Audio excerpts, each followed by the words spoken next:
Steve is 60 years old with $3.2 million saved for retirement. His original plan was a slam dunk, a 94% probability of success, and over $14 million in ending projected wealth. But Steve did something that most financial experts would call a mathematical disaster. He threw that plan in the trash and instead chose one that projected half the money and had a significantly lower probability of success. But why would a rational person leave $7 million on the table just to retire 3 years earlier? I'm Taylor Demars, third-generation retirement planner, and today I'm going to show you the hidden variable that your planning software is completely ignoring, and why the perfect plan on paper might actually be the most dangerous one for your real life. Now, Steve is a senior IT manager at a Fortune 500 company, been there about 28 years. He's the kind of guy who pushed through aching knees and stiff shoulders through his 50s, but now that he's 60, the wear and tear is getting harder to ignore.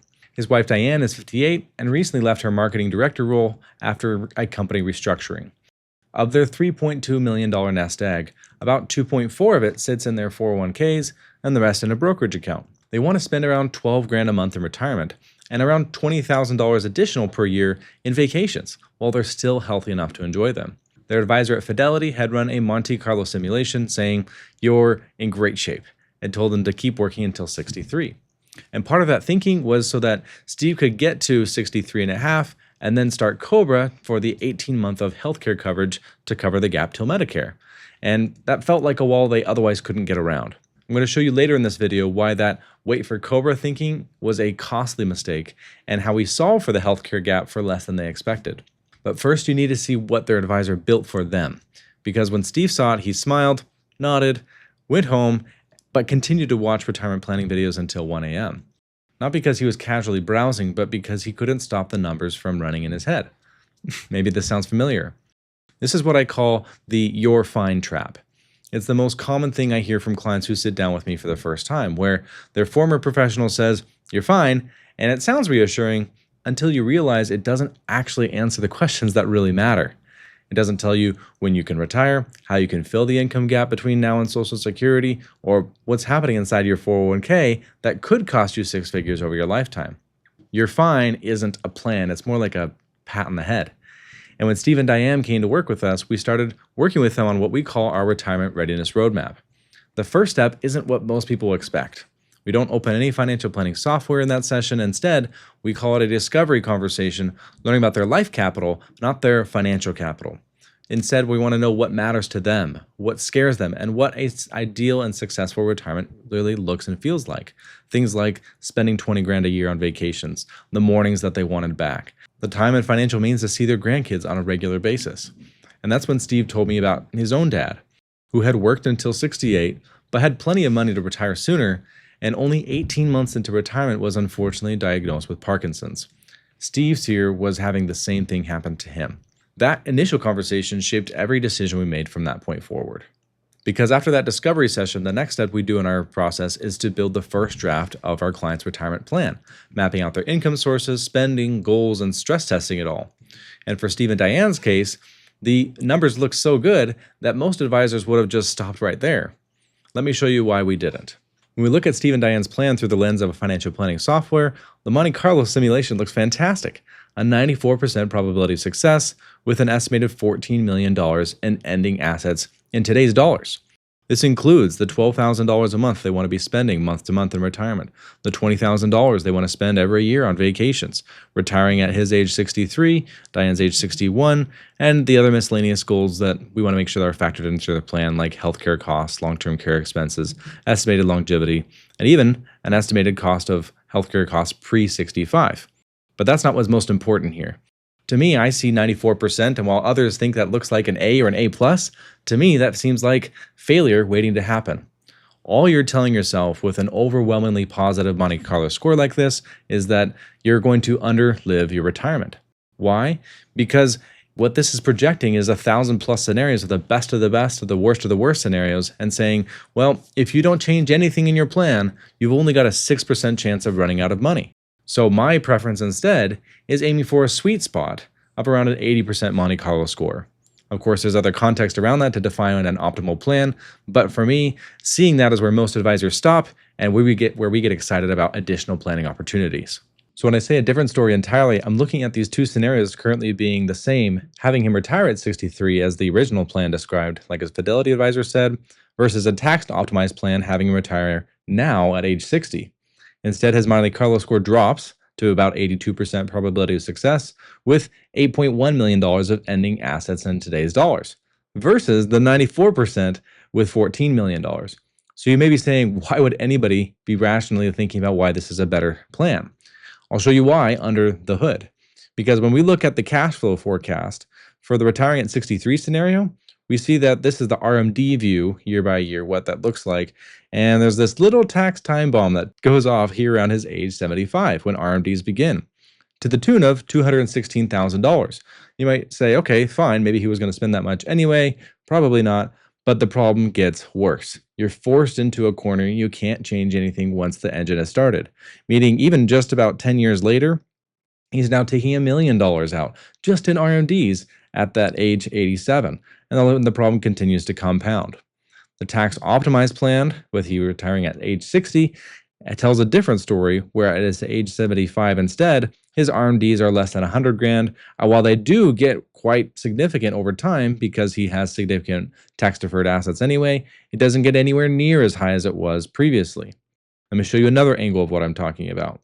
Instead of looking at the RMDs, we can see why the difference is by the balance of the accounts. Let's go back to the original plan where he ends up with $14 million. We can see here where his assets are in the realm that I described today, minimal Roth assets, majority in tax deferred, and some taxable accounts. But by the time he gets to his age 75, he's got $9.2 million in tax deferred funds. This is after he's taking out all the withdrawals and everything else. The engine is growing faster than he can spend it down. A good problem to have. But still, at that point, he is painted into a corner where he has no other assets to draw down. Instead, a $9.2 million machine that keeps growing and forcing him into higher and higher tax brackets. First world country problems, I know. But without working a day longer, in fact, retiring earlier, and without saving any more money, with a tax optimized plan, the forecast tells a very different story. Where in early retirement, he's actually making significant withdrawals from his taxable account, and his 401k is still significantly high, but we are funneling a Roth IRA strategy, which I'll detail here in a minute. So by the time that he gets to his age 64, basically all those assets that were taxable outside of retirement accounts before, about 700 grand worth, are now inside of that tax-free bucket. You might say, well, was it worth it to transfer the same nearly identical amount of dollars from one bucket to the other? And the answer is, for me, is a resounding yes, because we now have them compounding within the tax-free bubble. So let's fast forward to that RMD age again, where you might recall before it was north of $9 million in the tax-deferred fund. Now it's shy of $4 million. But his Roth, his tax-free funds, are north of $2 million, and it gets better and better. Going out to his age 90, for example, he's got $10 million inside of a tax-free Roth IRA and $5.5 million inside of a 401k. So with just a bit of engineering here, there's a massive difference. Why? Well, because we're being intentional about being able to set up the Roth conversions in this fashion right here. In the early years, like I described, they were drawing down from those taxable funds to the tune of these specific dollars, which gets evaluated year by year, so that we can be able to convert a specific amount on a year-by-year basis. And the reason that happens is because we're able to withdraw for their needs, wants, and wishes from their taxable account to the tune of these dollars here, which of course get calibrated on a regular basis. What also gets calibrated is being able to therefore fill up Steve and Diane's tax bracket up to the 12% marginal bracket in their case with significant Roth conversions. Had he retired at the age 63 scenario, there would be no elbow room, no opportunity for Roth conversions, which we're taking advantage of with our earlier retirement. Therefore, we're able to see this tax-free account do the same thing I just showed, where the Roth funds are growing significantly over time to be bolstered for retirement income. And so even though, going back to the comparison of the two scenarios, it looks like he's got significantly less assets, they are much more powerful. I would rather have $1 million Roth IRA than a $2 million tax-deferred account any day of the week. Now, in his scenario, that specifically is because he's able to stay within certain thresholds of the tax brackets. So without doing the proactive Roth conversion strategy, One might say, hey, I'll do the same thing and keep my income low in early years, which makes sense to stay within certain ACA subsidy thresholds, right? But then Medicare starts, so you don't need to do that anymore, and you're taking regular withdrawals until the point that that tax time bomb goes off around your RMD's land, forcing you into north of 22%, even 24%, and eventually by their age, late 80s, into the 32% income tax bracket. And there's nothing they can do about it. But with this proactive strategy, we're able to do the Roth conversions with this green line instead, staying within, underneath the 22% threshold for life, nearly for life. In their late 80s and early 90s, they're projected to still have too much in tax-deferred assets, but we'll cross that bridge when we get there. I like to think of this comparison as the blue scenario is just deferring, delaying, and doing what most people default to for a retirement income strategy, like you're just putting a cold gob of butter on the middle of your toast and chomping through it. No one does that, right? No one delays to have a huge chunk of their butter towards the end that they have to munch through. What we prefer to do instead is spreading that tax liability across the years, which is part of being able to take advantage of each tax year because you have a limited window and a limited threshold to be able to pull that trigger. And yes, this sounds convincing from a financial standpoint with the nerdy numbers and all. And now you better understand why we're willing to accept a lower amount of assets that are much more powerful. But most importantly, outside of the quantitative element is this qualitative element, not the financial capital, but the life capital, where Steve and Diane are able to really make the most of these early go-go years. His knees aren't getting any better, and he's not getting any younger. As you might imagine, the reason I get so passionate about being able to retire earlier than the status quo tells you to is that these years don't wait for you to feel ready. They're happening right now. While your financial capital keeps growing while you sit at your desk, your life capital, that health span of good years you have left, is drawing down every single day. And unlike your 401k, it doesn't compound. Now, in Steve's dad's case, he had the money, but he never got to use it in the way that he planned. So the way I like to describe it for clients who are continuing to work beyond when they financially need to is that they're kind of going through a toll booth every single year. And that toll is not only charging them in dollars, but in time. And the receipt tends to be bigger than you would think. Let me show you what I mean. But first, if you realize that no one's ever shown you what's underneath your Monte Carlo score, feel free to book a call with the link in the description, where we can map out your full picture together. Now, when I showed Steve that side-by-side scenario with the Monte Carlo scores, Diane looked at me and said, yeah, but we'll still have $6 million less. And that's a fair question, which is when we unpacked what was underneath the picture. Because in the Retire at 63 plan, eventually every single dollar has to go through tax-deferred accounts, and every dollar has to pass through the IRS before Steve or Diane can touch it. And that's where it stops being a spreadsheet exercise and starts being about real life. I remember that healthcare wall that they thought they couldn't get around? When we built out this earlier Retire at 60 plan, we found that covering their own premiums before Medicare was actually a fraction of what they feared. By managing how they took income in these early bridge years, they qualified for marketplace subsidies that brought their premiums down to less than they were paying through Steve's employer. The healthcare crisis turned out to be more bark than bite. The real cost they didn't see was not healthcare, but the tax situation. For example, another way to think about the angle between the two scenarios is not just by the dollars, but how it affects your day-to-day life and your bucket list. Imagine when Steve and Diane's daughter calls. She says, I found a beautiful place in Montana where the whole family can stay for 2 weeks, and it's going to cost about $30,000 to $35,000. Sounds like a dream. But to pull 30 grand from a large pre-tax account, they don't need 30 grand. They need north of 40 grand because every dollar is coming out as taxable income. And that creates something that I see all the time in my office. I call it tax-induced hesitation. It's the moment when you look at what you want to do and you look at the cost of being able to do it from a tax perspective. And I see clients all the time having something in their gut that says, not right now, or maybe in 6 months, or perhaps next year, despite them being able to afford the trip. What actually happens more often than you think is they say, let's just do something smaller. And the friction wins, and the retirement that they saved for starts to shrink, one deferred experience at a time. Now, compare this scenario with someone who has $2.5 million sitting in a Roth at the time. They write a check, 30 grand out, 30 grand spent. No tax event, no hesitation, and no friction. They get to experience the same trip with their same family members, but it's a completely different feeling. And this friction doesn't stop at just your wants and vacations. If something happens to the one of them with a major medical event or even a chronic health crisis, they are able to take all of that tax-free income without having to worry about how it's doing a double gut punch to their portfolio. And speaking of double gut punches, when there's inevitably only one of the spouses still around, either Steve or Diane, their lifestyle doesn't get cut in half, but the tax brackets do. And the RMDs on a pre-tax scale, they get massive, and it gets to be a very ugly scenario where Diane's looking at being pushed not just into the 22% bracket, perhaps 32 or even 34 on top of state income taxes. As you can tell, the person with more money on paper doesn't always have more freedom to use it. And isn't freedom in retirement the whole point? If this resonates with you and your spouse isn't in the room, feel free to send this on to them. Not because you need to convince them of anything, but because the decision of your retirement timing affects both of you, and you'll want to be looking at the same picture before you talk to anyone or pull any triggers. So, after describing the pros of being able to retire earlier and the tax optimized income strategy, Diane still had one question that held her back and almost stopped the entire early retirement strategy altogether.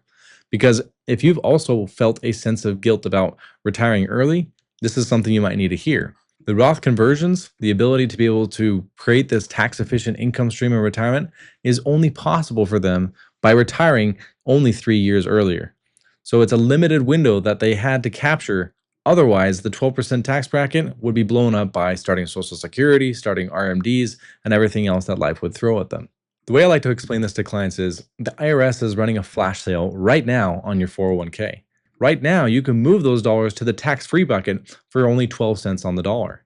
But that sale has an expiration date, and knowing exactly when that is for your situation makes all the difference before the window closes and you're back to paying full price. For example, 24 cents, 32 cents, or more on every dollar. For Steve and Diane, that sale lasted only 5 years. 5 years where every dollar they moved was taxed at 12% instead of double or more down the road. And that's not a rounding error. Over 25 years of tax-free compounding is the difference between the Montana trip happening and the Montana trip being pushed to next year for the rest of their lives. Steve was just 3 years away from letting that sale expire without even knowing it existed. And every year you keep working at your current salary, you're paying the toll to keep that window closed. That's the toll booth. Not just in years of your life you can't get back, but in dollars you'll never recover. And here's what gets me. Nobody ever explained this tax side to Steve and Diane. Not their advisor, not their CPA, nobody. Their advisor saw $3.2 million, ran the simulation, and said, "You're fine." But in my opinion, that's not the full picture. It's just one piece of the puzzle. And when it's just one piece you're looking at, you miss the picture that changes everything. So after seeing all this, the composition, the tax window, the freedom the plan creates, Dan looked at me and asked a question I hear almost every week, saying, "What if we're missing something?" And I get that. When you are spending 30 years of your life saving, maxing out your accounts, living below your means, watching the number on a balance sheet grow, the idea of stopping feels wrong. And not just financially wrong, but personally wrong. Like you're breaking a rule that you've meant to follow your entire adult life, where you're the responsible one, the disciplined one, the one that says not yet while everybody else is spending frivolously. And now that someone's telling you that it's time to spend, it doesn't feel like freedom, but more like a risk. And it's not a math problem because it makes sense on the software and the spreadsheet. The problem is an identity shift where most of our whole financial lives are built around accumulation, and retirement asks you to do the opposite. No Monte Carlo score in the world can help you close that gap. So here's what I told Diane. Your retirement plan isn't a route you set once and hope for the best. It's more like a GPS. You set your destination, you start driving, and when conditions inevitably change, like the market drops, healthcare costs spike, and other things that life throws at us that we can't necessarily predict or plan for, the GPS will recalculate. You don't pull over and go on home. You take a different road to the same place. And to me, that's what this 82% score for the revised plan actually means for Steve and Diane. Not that there's a 18% chance they're going to fail, but that there's a 18% chance that something is going to need to be adjusted. And you want someone in the passenger seat who's already mapped out every alternative route, not a plan on paper that can't adapt when the highway is closed. So for our structure for clients in the retirement readiness roadmap, the discovery session and the income session helps clients get this started. But the tax plan is where we uncover the real opportunities. And we still had 3 more pillars to build out: the investments, the healthcare, and the estate planning, all around Steve and Diane's specific situation. We don't prefer just a score and a handshake, but a strategy designed around your actual life. I feel passionate when clients understand not just the what, but the why behind the numbers in the plan. They gain that much more confidence that how allows them to take the leap of faith to retire 3 years earlier, to retire at 60 years old rather than waiting till the conventional 65 or later. The question stops becoming, can we do this, but will we let ourselves do it? So for Steve's scenario where he started with a $14 million projected nest egg at the end of his life and left with a much smaller one, he didn't hesitate to pull the trigger. Because once you see what's underneath the numbers in the bigger picture, it stops looking so threatening and more like the better answer. Fortunately, you've already done the hard part. 30 years of discipline, 30 years of saying not yet, which takes courage and diligence, but knowing when to stop takes a different type of courage. And if you've been looking for someone to tell you it's okay, it's best to measure twice and cut once. You don't want to be the richest person in the nursing home. You want to be the person who takes the family to Montana. Our retirement readiness roadmap is meant to do this comprehensive lens around your specific situation. If you want to see what your full picture looks like, click the link in the description or scan the QR code on screen and book a call. And if you want to go deeper on what changes happen once you cross the $2.5 million mark for saving for retirement, watch the video on screen right now. Thanks for watching, and I'll see you in the next one.